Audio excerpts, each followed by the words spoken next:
நான் உங்கள் கிருஷ்ணா சார். நம்ம இந்த வீடியோவில் என்ன சார் பார்க்க போகிறோம் அப்படின்னு பார்த்தீங்கன்னா, ஆஃப்டர் எலெக்ஷனுக்கு அப்புறம் வரக்கூடிய ஃபஸ்ட்டு எக்ஸாம் யூஜிடிஆர்பி தான். ஸோ அதில் கெமிஸ்ட்ரி மேஜருக்கு என்னென்ன போர்ஷன் இருக்குதுன்னு நான் சொல்ல போகிறேன். ஸோ இருக்கிறதுலே ரொம்ப ஈஸியான எக்ஸாம் யூஜிடிஆர்பிங்க. ஆனால் தமிழ் எலிஜிபிலிட்டி டெஸ்ட் இருக்குது, அதுக்கு 10th புக்கு நீங்கள் படித்தாவே போதும். ஸோ கெமிஸ்ட்ரியில் வந்து பார்த்திங்கன்னா உங்கள் கையில் +1 +2 கெமிஸ்ட்ரி புக்கு, சிபிஎஸ்சி புக்கு இருந்தாவே ஓரளவுக்கு நம்ம என்ன பண்ணிடலாம்னா போர்ஷன் கவர் பண்ணிடலாம். ஸோ அதில் first unit atomic structure and periodic classification. So atomic structure அணு அமைப்புன்னு சொல்லுவாங்க, ஆவர்த்தன வகைப்பாடு, இது 11வது புக்கில் இருக்குது, அதை ரெஃபர் பண்ணாவே போதும்.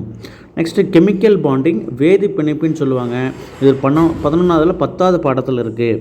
ஸோ அதுக்கு அடுத்தது பி பிளாக் எலமெண்ட் 12th புக்கில் இருக்குது.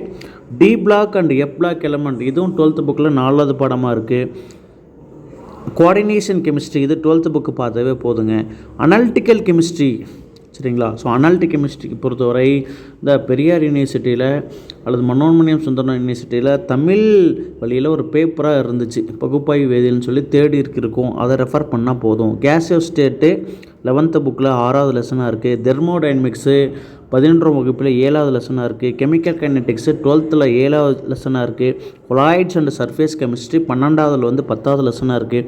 எலக்ட்ரோ கெமிஸ்ட்ரி 9வது லெசனாக இருக்குது. ஸ்பெக்ட்ரோஸ்கோப்பி பொறுத்தவரை ஒய்ஆர் சர்மா பாவியா புக்கு ரெஃபர் பண்ணவே நம்ம என்ன பண்ணிடலாம்னா ஸ்பெக்ட்ரோஸ்கோப்பிக்கு வந்து பார்த்தோன்னா ஃபுல்லாகவே வந்து கவர் பண்ணிடலாம். ஸோ ஃபஸ்ட்டு சிலபஸில் என்னென்ன இருக்குதுன்னு நீங்கள் தெரிஞ்சு வச்சுக்கோங்க.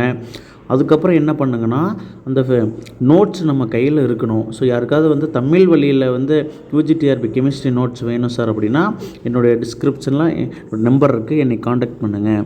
ஸோ அடுத்த டைப்ஸ் ஆஃப் ஃப்ராக்சர் வந்து பார்த்தோன்னா 11ஆம் வகுப்பில் இருக்குது. எலக்ட்ரான் டிஸ்பிளேஸ்மெண்ட் மெத்தேடு, அதே மாதிரி ஆர்கானிக் கெமிஸ்ட்ரியில் நேம் நேச்சர் 11ஆம் வகுப்பில் இருக்குது. நேச்சர் ஆஃப் பாண்டிங் அதெல்லாம் இருக்குது. ஸ்டீரியோ கெமிஸ்ட்ரி பொறுத்தவரை வந்து பார்த்தீங்கன்னா கல்சி புக்கு நீங்கள் ரெஃபர் பண்ணிங்கனாவே போதுமானது. கார்போஹைட்ரேட் வந்து பார்த்தீங்கன்னா 12th புக்கில் இருக்குது சரிங்களா. ஸோ வந்து 12th புக்கு கொஞ்சம் other university organic book first year BSc first year book நீங்கள் ரெஃபர் பண்ணிங்கனாவே அதெல்லாம் வந்து பார்த்தீங்கன்னா கார்போஹைட்ரேட்டு இதெல்லாம் வந்து நம்மளால் என்ன பண்ண முடியும்னா ஈஸியாக எழுத முடியும். அரோமேட்டிக் சப்ஸ்டியூஷன் வந்து பார்த்தீங்கன்னா 13வது பாடத்தில் இருக்குது. அரோமேட்டிக் சிட்டி பாஷா புக்கு நீங்கள் பார்த்தீங்கன்னாவே என்ன பண்ணிடலாம்னா அரோமேட்டிக்கில் ஃபுல்லாக நம்ம கவர் பண்ணிடலாம். அதில் வந்து அரோமேட்டிக்கா, நான் அரோமேட்டிக்கா, ஆன்டி அரோமேட்டிக்கா, இந்த கான்செப்ட் 4n+2 பை எலக்ட்ரானு, ரெசனன்ஸு, அந்த கான்செப்ட் தெரிஞ்சாவே நமக்கு என்ன பண்ணால் அதில் ஒரு கொஷின் எப்பயுமே வரும். ஒரு ஸ்ட்ரக்சர் கொடுத்துட்டு அது அரோமேட்டிக்கா அலிபேட்டிக்கான்னு என்னென்னு கேட்பான் சரிங்களா.